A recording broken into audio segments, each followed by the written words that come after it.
24 सीटें कांग्रेस पार्टी ने जीत ली। वो कांग्रेस पार्टी जो सही तरीके से जमीन पर चुनाव लड़ती हुई दिखाई ही नहीं दी। बहुत सारे सीटों पर कांग्रेस पार्टी का तो वजूद भी नहीं दिख रहा था कि वो चुनाव भी लड़ रही है।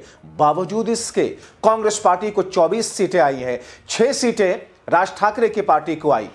यानी कि जिस अंदाज में, जिस तरीके से उद्धव ठाकरे की शिवसेना को बढ़त मिली है और जिस तरीके से भारतीय जनता पार्टी के पास में सब कुछ होने के बावजूद भी वो 82 से महज 88 पर सिमट गई है, यह दर्शाता है कि मुंबईकर्स ने बताया कि मुंबई का असली किंग कौन है अभी।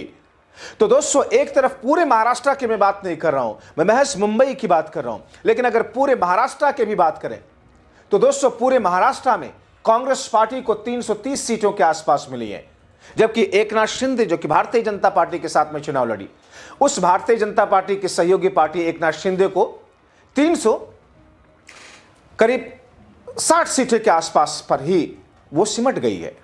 तो एक ऐसी स्थिति दोस्तों जिसमें एकनाथ शिंदे को एक ऐसा डर सताने लगा आने वाले दिनों में कि साहब उनके साथ तो कुछ भी हो सकता है। और दोस्तों यहां एक ट्वीट है जो कि आपको दर्शाते हैं, दिखाते हैं। इस ट्वीट में एकनाथ शिंदे को जयचंद बताते हुए संजय राउत ने क्या कुछ कहा।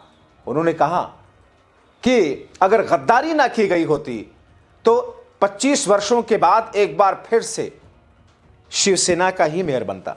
दोस्तों मुंबई में 25 वर्षों से शिवसेना का मेयर रहा, पहली बार ऐसा होगा इस बीच में जब शिवसेना का मेयर नहीं होगा।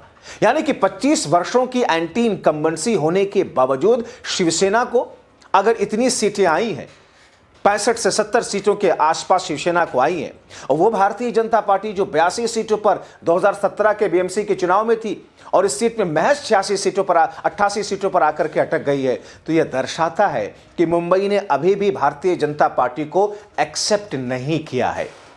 और ये स्थिति ऐसी है जो कि कहीं ना कहीं उद्धव गुट के लिए एक एनर्जी बूस्टर की तरह है। और दोस्तों यहां मैं एक बात और कहूंगा कि वो कांग्रेस पार्टी जो कि महज राज ठाकरे की वजह से, उद्धव ठाकरे से अलग होकर के बहुजन विकास आघाड़ी के साथ में चुनाव लड़ी, इसलिए क्योंकि उनको लगता है कि राज ठाकरे उत्पात मचाते हैं, उनकी पार्टी बड़ी एक्सट्रीमिस्ट है उत्तर भारतीयों के साथ में। और अगर वो कांग्रेस पार्टी शिवसेना उद्धव ठाकरे के साथ या राज ठाकरे के साथ में मिलकर लड़ी होती, यकीनी तौर पर बीएमसी में इंडिया गठबंधन का, महाविकास आघाड़ी का डंका बज रहा होता।